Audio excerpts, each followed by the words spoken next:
Hello guys, welcome to our channel lawn easy India. आज मैं एक 9th क्लास की बहुत ही बेहतरीन क्वेश्चन लेकर आया हूँ। यह क्वेश्चन है 0.6 को p बाई क्यू के रूप में व्यक्त करें जहाँ p और q एक पूर्णांक है, q नॉट इक्वल टू 0। इस क्वेश्चन को सोल्व करने के मैं तीन मेथड बताऊंगा, जो जैसे कि आपको थंबनेल में देख ही गया होगा, वन क्वेश्चन 3 सॉल्यूशन। चलिए चलते हैं, बात करते हैं इसको पहले सॉल्यूशन की ओर। सबसे पहले मेथड नंबर 1 में आपको क्या करना है, माना x इक्वल टू 0.6। देखिए इस 6 पर रेकरिंग का मतलब होता है 0.6, यानी 6 को बार बार आना, ठीक है। इसलिए इसको हम 6 इनफाइनाइट तक लिख सकते हैं। हम इसको x के बराबर मानेंगे, x इक्वल टू 0.666, ठीक है। अब देखिए यहाँ पर कितने अंक के बाद कितने अंक पर रेकरिंग है, यानी कि कितने अंक पर ऐसा रेकरिंग लगा हुआ, 1 अंक पर। जब 1 पर लगेगा तो 10 से मल्टीप्लाई, अगर 2 डिजिट होता, मान लीजिए करके दें 6.2 होता तो 2 डिजिट होता तो 100 से मल्टीप्लाई, अगर 3 डिजिट होता या 3 पर रेकरिंग तो 000 से मल्टीप्लाई होता, 1000 से। तो अभी फिलहाल मेरे को दिख रहा है जो 1 पर है, तो हम 10 से गुना करेंगे, दोनों तरफ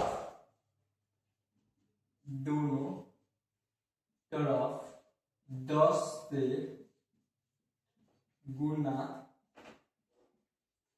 करने पर, यानी इधर भी 10 से गुना, इधर भी। तो आप देखिए x इंटू 10 इक्वल टू होगा 0.6666 इंटू 10 इंटू 10, ठीक है। अब देखिए अब इसको गुना कीजिएगा तो 10x इक्वल टू, अब देखिए अभी इसको 10 से गुना कीजिएगा तो दशमलव यहाँ है।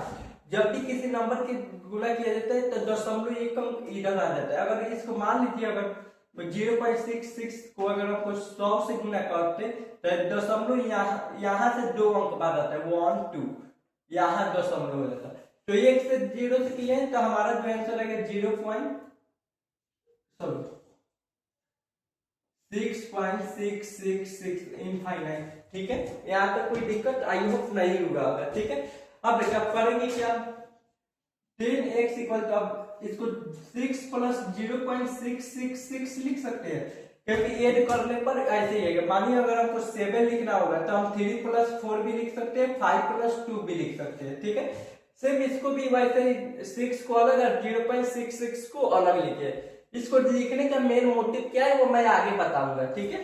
अब देखिए 10x इक्वल टू क्या होगा, 6 प्लस है तो प्लस। अब देखिए इसके बदले हम इधर क्या पुट किए थे, x पुट किए थे, x इक्वल टू इतना था, इसके बदले हम x लिख देंगे।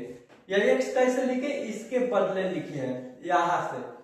जब यह इसके बराबर होगा तो यह भी इसके बराबर होगा, ठीक है।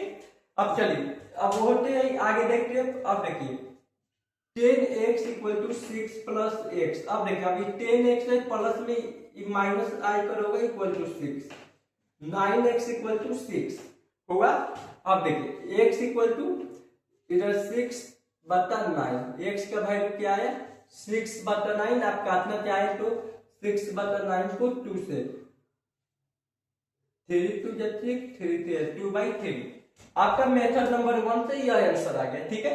चलिए अब बात करते हैं मेथड नंबर 2। आखिर मेथड नंबर 2 कहता क्या है। मेथड नंबर 2 भी ज्यादा कुछ नहीं, पहले इसको मानेंगे x इक्वल टू इतना के बराबर, और इसको बट हम यहाँ पर इसको इक्वेशन फर्स्ट मानेंगे। क्या इक्वेशन फर्स्ट। उसके बाद देखिए क्या करेंगे, दोनों तरफ 10 से गुना करें तो 10 इक्वल टू 0.666 डॉट क्या होगा 10x इक्वल टू 6.666। इसको इक्वेशन 2 मानेंगे। क्या मानेंगे, इक्वेशन 2, ठीक है। अब देखिए अब आगे करना है समीकरण 2 में से समीकरण 1 को, समीकरण 2 में से समीकरण 1 को घटाए। समीकरण 2 क्या है, 10x इक्वल टू 6.666 डॉट। समीकरण 1 क्या है, x इक्वल टू 0.666 है। अब देखिए यहां से देखिए 10x में से x गया, 9x बचा।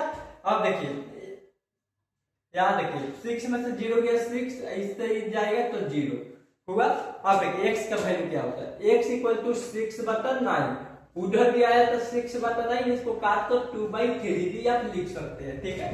अब देखिए अब मेथड नंबर 3 जो बिल्कुल ही सिंपल है, आंख मूंदते ही आंसर मार दीजिएगा। ये तब के लिए मेथड नंबर 3 में बात कर रहा हूं जब आपको ऑप्शन में दिया हो, 4 ऑप्शन दिया हो उसमें लगाना हो। 0.6 है, कुछ नहीं, 6 पर रेकरिंग है, 6 लिख देना है, एक अंक के बाद रेकरिंग है 1 रही। अगर मान लीजिए 0.25 पर रेकरिंग होता, 25 को ऐसे उठाते, डबल अंक है, डबल नहीं। 0.8765 होता तो वैसे 8765 4 डिजिट है, 1 2 3 4 आंसर। यह मेथड नंबर 3 है, ठीक है। यह ऑप्शन ऑब्जेक्टिव में इसका सोल्व कीजिएगा, बड़े बड़े कॉम्पिटिटिव एग्जाम जब आप अटेंड कीजिएगा तब यह होगा, ठीक है। चलिए चलते एक दूसरे और भी प्यारा क्वेश्चन की ओर।